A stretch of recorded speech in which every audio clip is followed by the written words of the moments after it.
कोई साधक नाम जब प्रारंभ करता है, नाम जाकर के अंदर ज्ञान जागृति नहीं करता। प्रारंभ में सुप्त वासना प्रवृत्तियां जो छुपी उनको जागृत करता है। उठ और भाग यहां से। अब वो कुसंस्कार, दुर्गुण, दुराचार दल के दल वहां है अंतःकरण। जैसे जैसे साधक नाम जब बढ़ाता है वैसे वो अपने बल के साथ प्रकट होते हैं। परमार्थ का साधक यदि सत्संगी नहीं हुआ तो वो समझता है कि तो बहुत बड़ा विघ्न सामने उपस्थित हो गया, हृदय जल रहा है और पाप वासनाएं इतनी बढ़ती जा रही। साधक में प्रारंभ में इनका परिचय ना होने के कारण वो पराजित होने लगता है कि अब तो बहुत गंदी बातें आ रही हैं, भजन रोक दो। अतएव साधक घबराए नहीं, इन विकारों के अधीन न हो, नाम जप रूपी परम साधन छोड़े नहीं। बिल्कुल मंगलमयी बात समझ लो, ये बात कई बार हो चुकी है और जो लिखा हुआ है उसे सुनोगे तो ज्यादा विश्वास हो सकता है, वैसे लगेगा ये अपने मन से कहते हैं। साधक प्रारंभ में पराजित करने की सामर्थ्य नहीं रखता, अतएव घबरा करके इनका परिचय ना जानने के कारण वो या तो इनके अधीन होकर फिर गलत कार्य करने लगता है या भयभीत होकर साधन नाम जप करना छोड़ देता है।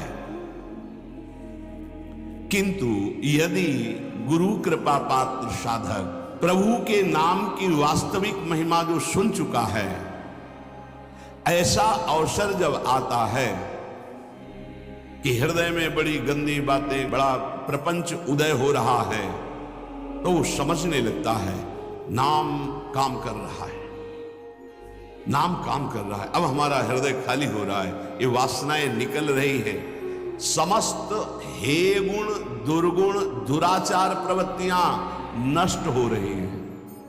बार बार वही हमने अनंत जन्मों में किया, इसलिए बार बार वही आ रहा है, आ नहीं रहा, वो जा रहा है, हर वृत्ति जा रही है। अतएव और नाम उच्चारण बढ़ाए और सत्संग सुने, जिससे हिम्मत बनती जाएगी, घबराओगे नहीं।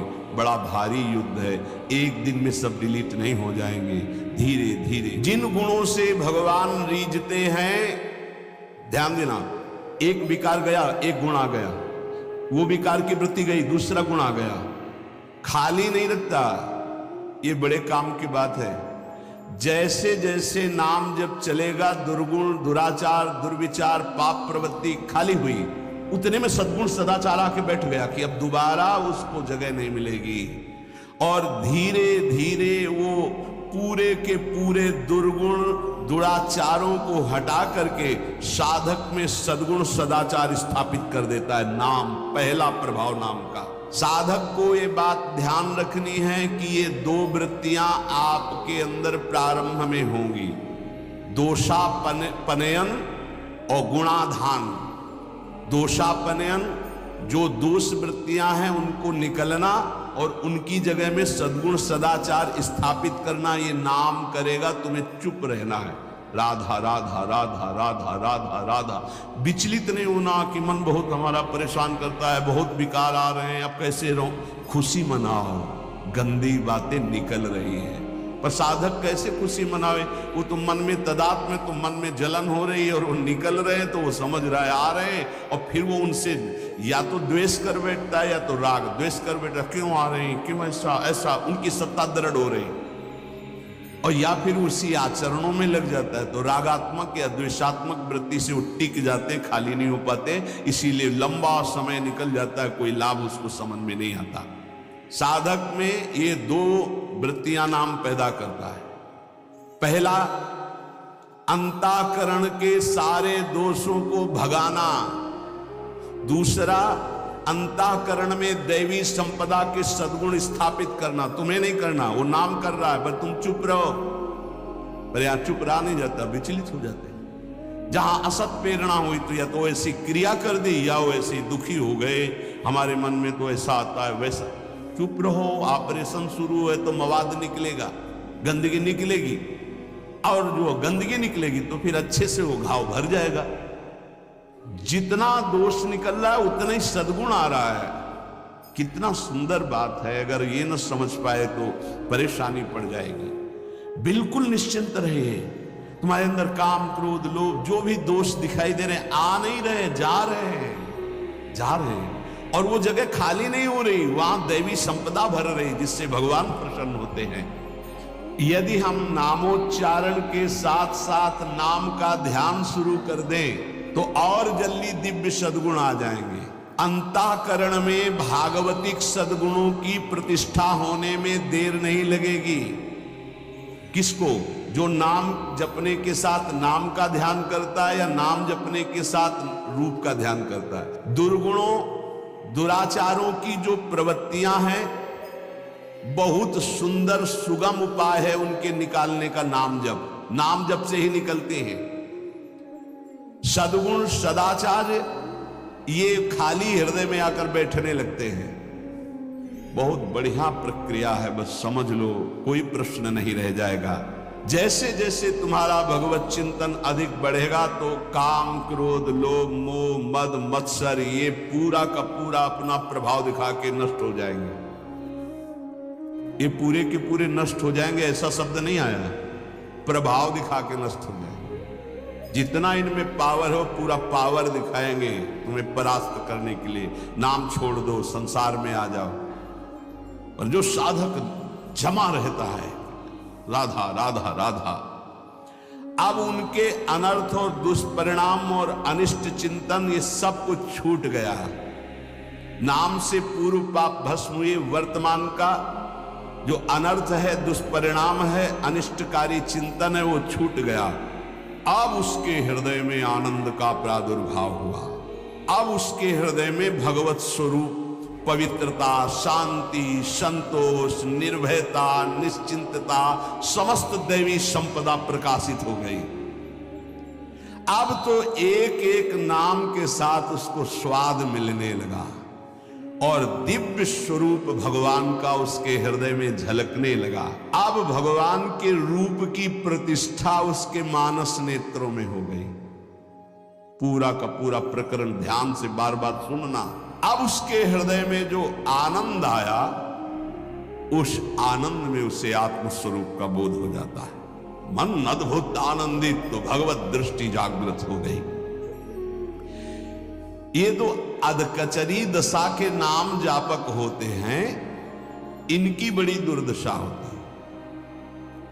मुख से तो नाम उच्चारण करते हैं और शरीर के आचरण करते हैं वही जो मन बुद्धि कहते हैं, तो उनका वास्तविक नाम जप नहीं हो पाता।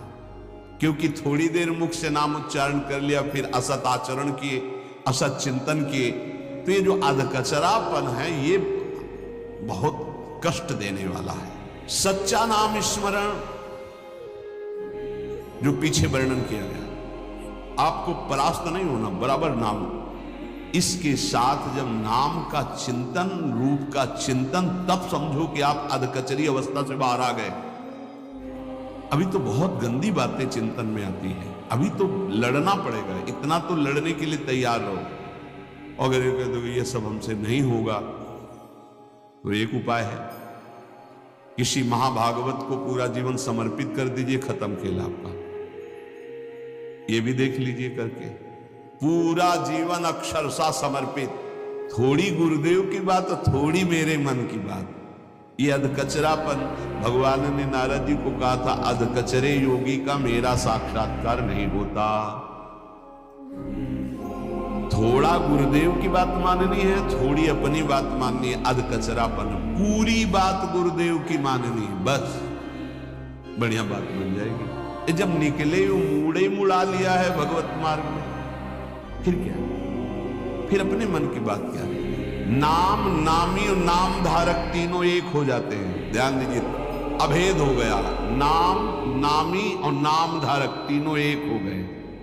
नाम में, नामी में, नाम धारक भगवत स्वरूप, कोई अंतर नहीं रह गया नाम में, नामी में और नाम जापक में। ये परिपक्व अवस्था नाम की, जापक की हुई। नाम स्मरण की बात जिह्वा से नाम, कंठ से नाम और फिर हृदय से नाम प्रारंभ हो जाता है, अंतरात्मा से। अब जब हृदय से नाम चल रहा है तो प्रेम स्फुरित हुआ, बस सब सामर्थ्य जागृत हो गई। प्रेम जागृत होते ही सब सामर्थ्य जागृत हो गई। भगवत प्रेम हो गया तो शेष सब बातें, लीला में प्रवेश, सेवा का अधिकार, सब भाव स्वरूप की जागृति, सब। जैसे बछड़ा आ जाए तो गाय रंभाती हुई स्वयं आ जाती है, ऐसे ही जहां उसके हृदय में प्रेम स्फुरित हुआ तो प्रेम लक्षणा भक्ति जागृत होते ही प्रिया प्रीतम उसके हृदय में लगा। जैसे बछड़ा आ गया ना, गाय आ जाएगी, बछड़ा के पीछे रंभाती गाय, ऐसे ही प्रेम भाव जहां जागृत हुआ प्रिया प्रीतम आ गए। तो आज की प्रवचन आपको अच्छी लगी हो तो वीडियो को लाइक करें और ऐसे ही प्रवचन सुनने के लिए चैनल को सब्सक्राइब करें।